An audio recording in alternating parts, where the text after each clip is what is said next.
improvised comedy starring David Tennant, Mark Wooten and Joanna Page. Thank you very much. Christmas tinsel and jingle bells, presents beneath the tree. Ho, ho, ho, ho. Father Christmas and his little elves making stuff for you.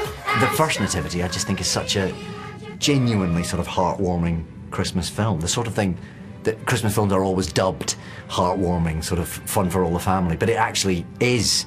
And I thought, well, this, you know, I'll give it a go. Nativity 2 is about a wonderfully anarchic, insane classroom assistant and a bunch of kids and a new teacher who comes into the school, and the classroom assistant, Mr. Poppy, takes them all on an adventure to Wales to a song contest called A Song for Christmas. This was going to be the best Christmas ever. Fire and back. No. Oh! God, are you all right? Yeah. There's an outline of the script. You know what each scene is and what the thrust of the story will be, but beyond that, you don't know where it's going to go. I love Christmas. Yeah. I'm glad that we're here and I'm glad that we've moved away. Yeah. What was the headmistress like? She seemed good. She seemed like she really knew what she was doing. After the first day of being absolutely and utterly terrified and not knowing what's happening, what the plot is, what she wants, you just sort of relax. And if you know your character and what you want, you know, from the scene, everything sort of comes out anyway. I think that's the trick to all improvisation and the trick to making a film like this, which is why the children are so good at it, is just responding honestly and truthfully in the moment, which children do automatically. Grown-ups tend to censor everything before we say it. Try to make me go to rehab, and I say no, no, no. There were days when you thought, this won't stick together to make a story. But that's what Debbie does, I think, and she does it. It's a kind of alchemy that looking back on the process, I think, how did we end up with this lovely film? Mr. Poppy, I'm here for the long haul. I'm here to make these kids' lives better. Audiences love the first one, so to have an audience that's kind of ready and waiting for your work is such a rarity. You know, not having to go out and find an audience really, but to sort of have one waiting. I mean, it's just a privilege. It's very unashamed, isn't it? It's very proud of what it is, and it just does such a good job. I defy you to come out without a tear. And now for something that's really going to get you bopping. Yes, we can feel the loving and the hope of the way.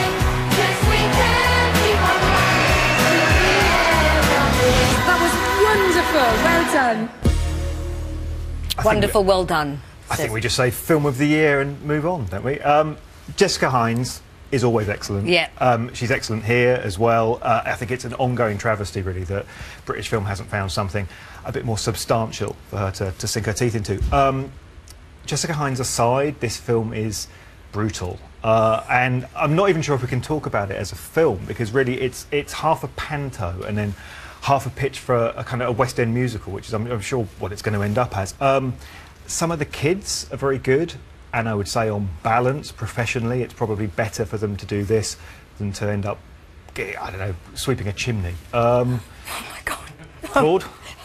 I can't speak. Well, I love it.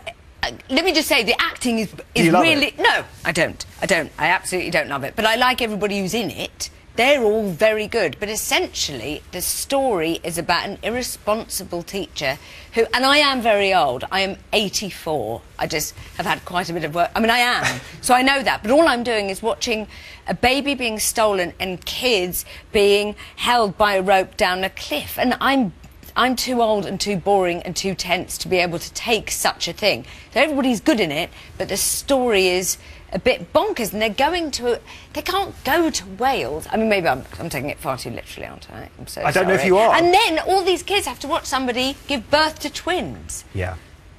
Is it bad that I say that? No, you're absolutely right. I mean, Mr. Poppy is a figure from Nightmares, this parka-shrouded man-child who, you know, in reality, no school in the country would let him within 50 feet of the gates, let alone into a classroom. But then I'm not sure if the people behind Nativity 2 have actually ever been into a classroom or a school or indeed anywhere where humans tend to congregate. I still prefer it to Silver Linings Playbook. Oh, you can't even say that. I also think, by the way, I think if you're 10, you will love it. Or under 10, I just think... 10 or under 10. As I've said... I am 84, so I think it's for kids. Don't even don't even listen. I love my kids. Next, The House I Live In, a documentary which looks at America's 40-year war on drugs.